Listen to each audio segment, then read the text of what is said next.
बिस्मिल्लाहिर्रहमानिर्रहीम। अस्सलाम वालेकुम एवरीवन। उम्मीद है कि आप सब खैरियत से होंगे और अल्हम्दुलिल्लाह से मैं भी बिल्कुल ठीक हूँ। आज हमारे किचन में बन रहा है बहुत ही मज़ेदार गोभी गोश्त की रेसिपी। और सर्दियों की शामें हों और गर्मा गर्म गोभी गोश्त हो, क्या ही बात है। तो ये झटपट तैयार होने वाला गोभी गोश्त है और वो भी मेरे स्टाइल में आप बनाना सीखेंगे। तो आइए हम अपनी रेसिपी को स्टार्ट करते हैं और वीडियो को फुल वॉच कीजिएगा, वीडियो को स्किप मत कीजिएगा। प्लीज़ वीडियो को फुल वॉच किया करें। फुल वॉच नहीं कर सकते, कम से कम 3-4 मिनट लाजमी वॉच किया करें। अगर आप मेरे चैनल पर नए हैं तो मेरे चैनल को सब्सक्राइब कर दें और बेल ऑल का बटन ऑन कर दें ताकि नए आने वाली अपडेट सबसे पहले आप तक पहुंच सके। चलिए आइए हम अपनी रेसिपी को स्टार्ट करते हैं। सबसे पहले हम फ्लेम को ऑन कर लेंगे और इसमें हाफ़ कप ऑयल ऐड करेंगे। ऑयल को हम अच्छे से गर्म कर लेंगे और ऑयल हमारा यहाँ पे अच्छे से गर्म हो चुका है। साथ ही हम एक बड़े साइज़ का ब्रीक कटा हुआ प्याज ऐड करेंगे। प्याज को हम अच्छे से मिक्स करेंगे और इसको हम लाइट गोल्डन ब्राउन कलर देंगे। तो आप देख सकते हैं यहाँ पे हमारा प्याज जो है गोल्डन ब्राउन होना शुरू हो गया है। तो साथ ही हम यहाँ पे 1.5 टेबलस्पून लहसुन अदरक का पेस्ट ऐड करेंगे और इसको ऐड करके हम इसको तकरीबन अच्छे से भूनेंगे, तकरीबन 2 से 3 मिनट। तो इसको आपने अच्छे से फ्राई करना है। तो यहाँ पे हमारा लहसुन अदरक का पेस्ट प्याज के साथ फ्राई हो चुका है और साथ ही हम यहाँ पे टमाटर ऐड करेंगे। टमाटर हमने लिए हैं 2 बड़े साइज़ के। तो इसको भी हम अच्छे से मिक्स करके तो इसको हम तकरीबन 2 से 3 मिनट भून लेंगे। थोड़ा सा हम साथ पानी भी ऐड कर देंगे ताकि हमारे टमाटर अच्छे से सॉफ्ट हो जाएं। तो इसको हम तकरीबन 2 से 3 मिनट भूनेंगे। तो यहाँ पे आप देख सकते हैं हमारे टमाटर अच्छे से फ्राई हो चुके हैं और टमाटर कितने अच्छे से सॉफ्ट भी हो गए हैं। अब हम आते हैं अपने स्पाइसेस की तरफ। सबसे पहले हम 1 टेबलस्पून नमक ऐड करेंगे। आप नमक अपने टेस्ट के अकॉर्डिंग ऐड कर सकते हैं। और साथ ही 1 टेबलस्पून लाल मिर्च पाउडर का ऐड करेंगे और साथ ही हम ऐड करेंगे हाफ़ टी स्पून हल्दी ऐड करेंगे। हल्दी सर्दियों में ज़्यादा यूज़ किया करें, जोड़ों को दर्द के लिए बहुत फ़ायदेमंद होती है। और साथ ही 1 टेबलस्पून हम सूखा धनिया पिसा हुआ ऐड करेंगे। हाफ़ टी स्पून हम ज़ीरा ऐड करेंगे, 1 टीस्पून ज़ीरा था। और साथ ही हम थोड़ा सा पानी ऐड करते जाएंगे और मसालों को हम अच्छे से फ्राई करेंगे 4 से 5 मिनट। मसाले आपने अच्छे से भूनने हैं ताकि उसका मसाला अच्छा भुना होगा तो आपका टेस्ट भी बहुत मज़े का आएगा। यहाँ पे आप देख सकते हैं हमारा मसाला फ्राई हो चुका है। साथ ही हम बीफ का गोश्त ऐड करेंगे। हमने 1 पाव गोश्त लिया है, इसको हमने नमक डाल के अच्छे से बॉयल पहले से कर लिया था।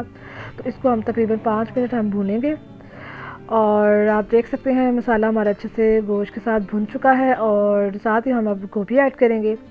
गोभी हमने तकरीबन ली है 2 किलो और इसको हमने अच्छे से कटिंग करके अच्छे से वॉश करके रखा हुआ था। तो ये सारी हम गोभी इसमें ऐड कर लेंगे। तो सर्दियों में गोभी गोश्त बहुत ही मज़े का लगता है, आप ज़रूर ट्राई कीजिएगा इसको। आप गोश्त पहले से बॉईल करके रखा होगा तो आपके लिए बहुत आसानी रहेगी और बहुत आसानी से आपकी गोभी गोश्त तैयार हो जाएगी। तो आपने इसको मेरे स्टाइल में ज़रूर ट्राई करना है। तो यहाँ पे आप देख रहे हैं हम गोभी को अच्छे से मिक्स कर रहे हैं। आपने गोभी को अच्छे से तकरीबन 1-2 मिनट अच्छे से मिक्स करना है, भूनना है इसको। और उसके बाद आपने पानी बिल्कुल भी ऐड नहीं करना, पानी बिल्कुल भी नहीं ऐड करना। इसको हमने दम पे पकाना है। तो कुछ लोग होते हैं पानी ऐड कर देते हैं, उसका टेस्ट गोभी का बिल्कुल ख़राब हो जाता है। तो इसलिए हम लोग इसको अच्छे से मिक्स करके इसको हम मीडियम लो फ्लेम पे इसको हम दम पे कवर करके पकाएंगे। चलिए अब हमने इसको अच्छे से मिक्स कर लिया है, इसको हम कवर करते हैं और हम आपसे तकरीबन 30-35 मिनट इसको हम कुक करेंगे और बीच में हम इसको चेक करते रहेंगे। तो यहाँ पे हमारे अभी 25 मिनट हुए थे। तो हमने बीच में 2 दफ़ा चेक किया था, तो हमने कहा एक बार और हम चेक कर लेते हैं। तो आपने यहाँ पे अगर मेरे चैनल को सब्सक्राइब नहीं किया तो प्लीज़ मेरे चैनल को सब्सक्राइब कर दें और बेल आइकन का बटन ऑन कर दें ताकि नई आने वाली अपडेट सबसे पहले आप तक पहुँच सके। तो यहाँ पे आप देख रहे हैं गोभी हमने अच्छे से दोबारा से मिक्स कर ली है, इसको अगेन ऊपर नीचे हमने एक जैसा कर लिया है। तो यहाँ पे हम कवर करके इसको तकरीबन 30-35 मिनट्स हम पूरे करेंगे और फिर हम आपसे मिलते हैं। तो यहाँ पे हमारे 35 मिनट्स पूरे हो चुके हैं और देख सकते हैं हमारी माशाल्लाह से गोभी बहुत मज़े की तैयार हो चुकी है और बहुत मज़े की माशाल्लाह से खुशबू भी आ रही है।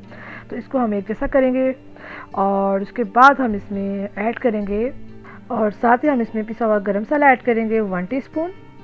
और इस गरम मसाला आप लाजमी ऐड किया करें। और साथ ही हम भी कटा हुआ धनिया ऐड करेंगे, इसको भी हमने इसे कटिंग करके अच्छे से धो कर रखा हुआ था। और साथ ही हम बारीक कटा हुआ अदरक ऐड करेंगे, अदरक लाजमी ऐड किया करें, गोभी में बहुत मज़े का लगता है। और साथ ही हम बारीक कटी हुई हरी मिर्ची ऐड करेंगे, तकरीबन को हमने दरमियान से कट लगाया था, चंद हमने हरी मिर्ची ली हैं, आप अपने टेस्ट के अकॉर्डिंग ले सकते हैं। और साथ ही हम इन सब चीज़ों को अच्छे से मिक्स करेंगे और इसको मिक्स करके इसको हम दम पे रखेंगे और उसके बाद हम आपको डिश आउट करके दिखाएंगे। तो यहाँ पे हमारा दम लग चुका है। अब इसको हम डिश आउट करते हैं और आप देख सकते हैं हमने इसको डिश आउट कर लिया है और माशाल्लाह से फ़ाइनल लुक बहुत ही मज़े की लग रही है। तो आपने इस रेसिपी को ज़रूर ट्राई करना है। अगर आपको मेरी ये रेसिपी पसंद आई है तो मेरे चैनल को लाइक शेयर एंड सब्सक्राइब लाजमी किया करें। अगर आप मेरे चैनल पर नए हैं तो प्लीज़ मेरे चैनल को काइंडली सब्सक्राइब कर दें और बेल आइकन का बटन ऑन कर दें ताकि नई आने वाली अपडेट सबसे पहले आप तक पहुँच सके। तब तक के लिए हमें इजाज़त दीजिए। दुआओं में याद रखिएगा और प्लीज़ खुश रहा करें और सबको खुश रखने की कोशिश किया करें। और तब तक के लिए हमें इजाज़त दीजिए। अल्लाह हाफिज़।